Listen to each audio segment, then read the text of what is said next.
Hi and welcome to the Beer Temple. I am Chris Quinn and it feels great to be back at this seat. It's been a while. I've had a lot of interview episodes that have gone up with Michael Kaiser and I of Good Beer Hunting, and those have been a lot of fun, but it's been forever since I've been here, so it's nice. I thought since the last video I put up was with the guys from Jester King, Jeff and Ron. Really awesome time talking to those guys and all the Shelton Brothers interviews, and I've got a couple more kind of sitting back waiting to go up, but I was ready to drink some beer and I figured Jester King would be a fitting beer to drink. If I won't give too much background on Jester King, since there was just an interview with the founders, Jeff Stuffings and Ron Extract, but they are a farmhouse brewery from Austin, Texas. A lot of wild fermentation, a lot of just kind of local Texas terroir, as they call it. Really fascinating stuff.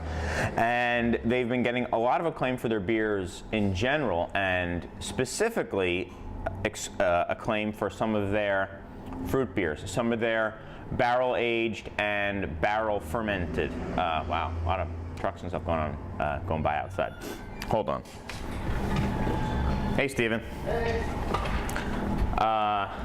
Steven just came in. So, what's up? Oh, I'm sorry, I'm doing a video. It's okay, don't worry. I should say oak. It's not necessarily barrel, it's just oak. So it could be a barrel or a larger vessel, something like that. The beer I have here is the Aurelian Lure. It's a wild barrel fermented, barrel aged ale with apricots added to it. A lot of information on their site, on the Jester King site, about this beer if you want. They give you the entire story of it, really kind of cool stuff. And what I've noticed with these fruit beers from Jester King is that, you know, it seems to me like they're of the mind that if you're gonna put fruit in something, put fruit in something. They tend to use a lot of fruit and get a lot of fruit flavor out of their beers, more so than, you know, a lot of the traditional, let's say, Belgian lambics, where you're getting the flavor, but it's kind of often secondary to the base beer, where this one they're playing equal parts, I found sometimes in the Jester King beers, and sometimes even front stage, you know, they're playing the main role here. So let's see what's the case here. Apricot sours are ones that you know, the geeks definitely like. If you've ever heard of a beer called Fufun, apricot lambic from Cantillon, that people really love. But this is a very, very pale beer, kind of a straw color, a little bit murky, some sediment in there as well. You know, a little bit of carbonation, but, you know, certainly not kind of jumping out. There is an interesting thick ring of foam that's kind of settled. It almost looks like a little volcano in there. Big apricots. I think they added dried apricots, and to me, it tastes almost like a fresh apricot, not those like super sweet apricots. It's got a little bit of that tang to it, almost like the skin of an apricot. If you just would like kind of peel off some of those fresh apricot and just peel off some of the skin, and you get a little bit of that like tartness, a lot of that flavor, and a little bit of that tannic bite. That's almost exactly what I'm anticipating here. I want some tannin from both the maybe the fruit, but also the oak barrels, some tartness from the fruit, but also from the wild yeast and bacteria, and some sweetness, maybe from the malts, but probably more so from the apricot. And in the absence of actual sugar, you know, that intense fruity flavor sometimes, you know, is enough, and even preferable to actual sweetness. Just the flavor of a sweet piece of fruit without actually getting the sweetness. It's cool.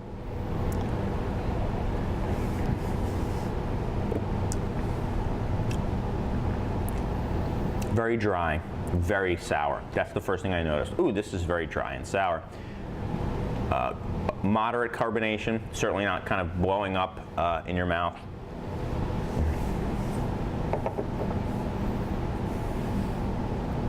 And it's basically like eating liquefied apricot skins.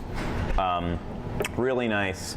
I'm gonna pause it for a second as Steven here. Oh, we're a minute late.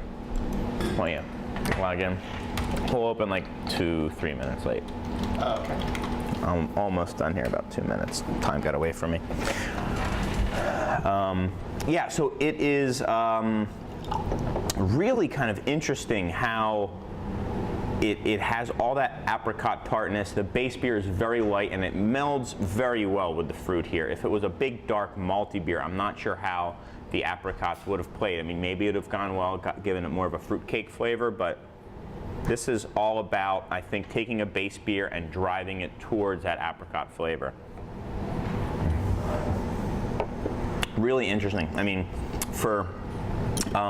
it's not exceptionally funky. It's got some kind of earth and funk and hay, almost like a dusty hay quality to it, and a nice piercing citrus acid to it, but it doesn't have like crazy amounts of horse blanket or, you know, crazy phenolic notes to it.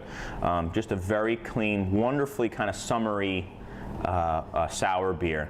Really kind of interesting, and I like that it's got plenty of fruit, but it's still nice and kind of dry and tart. Pretty darn sour too. I mean, you've got to like some sour beer to really kind of get into this one.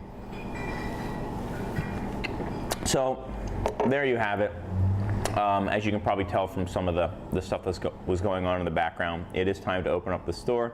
So I'm going to go. I'm going to taste this out with people in today. Thank you so much to whoever brought this in.